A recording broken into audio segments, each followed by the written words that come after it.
নগাঁও জিলাৰ জুৰিয়াৰ দগাঁৱত পুৱতি নিশা ভয়ংকৰ অগ্নিকাণ্ড।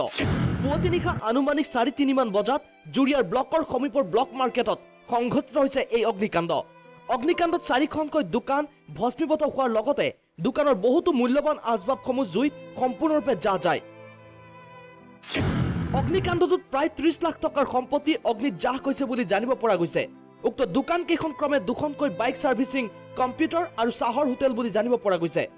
দোকান কেইখন ক্ৰমে মানিক খান, মাহমুদ আৰু নুৰুল ইছলামৰ বুলি জানিব পৰা গৈছে। অগ্নিকাণ্ডটোত স্থানীয় ৰাইজে অগ্নি নিৰ্বাপিত কৰিবলৈ সক্ষম হয় যদিও অগ্নিকাণ্ডটোৰ কাৰণ সম্পৰ্কে এতিয়াও প্ৰকৃত তথ্য পোহৰলৈ অহা নাই। ঘটনাস্থলীত শেহতীয়াকৈ দগাঁও আৰক্ষী উপস্থিত হৈছে। আপোনাৰ দোকানখন হয়, মই আজি ৰাতিপুৱা 4টা বজাত মই গম পালোঁ মোৰ দোকানত জুই লাগিছে বুলি। মই দৌৰাদৌৰি কৰি আহিলোঁ, আহি পেলাই দেখিলোঁ গোটেই দোকানৰ গোটেই বস্তুখিনি পুৰি নষ্ট হৈ গৈছে। কিহৰ দোকান আছিলে আপোনাৰ? মোৰ কম্পিউটাৰৰ দোকান আছিলে। কি আছিলে ভিতৰত?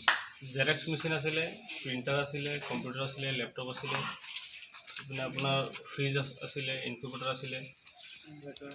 কিমান লাখ টকাৰ সম্পত্তি যা গৈছে? মোটামুটি 7-8 লাখ টকাৰ সম্পত্তি নষ্ট হৈছে। আৰু ধৰক মোটামুটি যিখিনি মই যোগাৰ কৰিছিলোঁ, বিন্দাৰ কৰি যোগাৰ কৰিছিলোঁ, আৰু মোৰ জীৱিকাৰ মেইন উপায় দোকানটোৱে আছিলে। আপোনালোকৰ দোকানটো জুইত যা গৈছে বুলি ৰাইজে সন্দেহ কৰিছে। আজি ৰাতি, যোৱা ৰাতি 3:30 মান বা 4 মান বজাত জুই লাগি গৈছে। মই উঠি বিচনাতে আছিলোঁ, উঠি পেলাই চাইছোঁ চাৰিওফালে জুইয়ে আগুৰি ধৰিছে। মই কোনোফালে আৰু কোনো ৰক্ষা কৰিব পৰা নাই। যি য'ত আছিলে তাতেই চব নষ্ট হৈছে, পুৰি গৈছে। আপোনাৰ কিহৰ দোকান আছিলে? মোৰ চাহৰ দোকান আছিলে। জুইত যা গৈছে।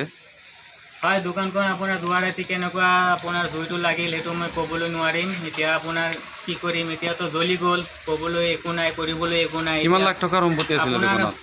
6 পৰা 7 লাখ টকাৰ সম্পত্তি আছিলে, কিবা গাড়ীৰ পাৰ্টছ আছিলে, গাড়ী আছিলে, এইবিলাক চব আপোনাৰ জ্বলি গ'ল। আপুনি এইটো দোকানৰ ওপৰতে নিৰ্ভৰশীল নেকি? এতিয়া এইটো দোকানৰ পৰাই আমাৰ নিৰ্ভৰ পৰিয়ালৰ, আমাৰ নিজৰ কিবা বন্ধনৰ লোন, কিবা আমাৰ বেংকৰ কেইখন দোকান আছে আপোনাৰ? মোৰ এটা দোকান আছে। বাৰা নে নিজৰ দোকান? বাৰা এইবিলাক পাৰা ৰুম আমাৰ। বাহাৰুল ইছলামৰ ৰিপৰ্ট, টি নিউজ অসম।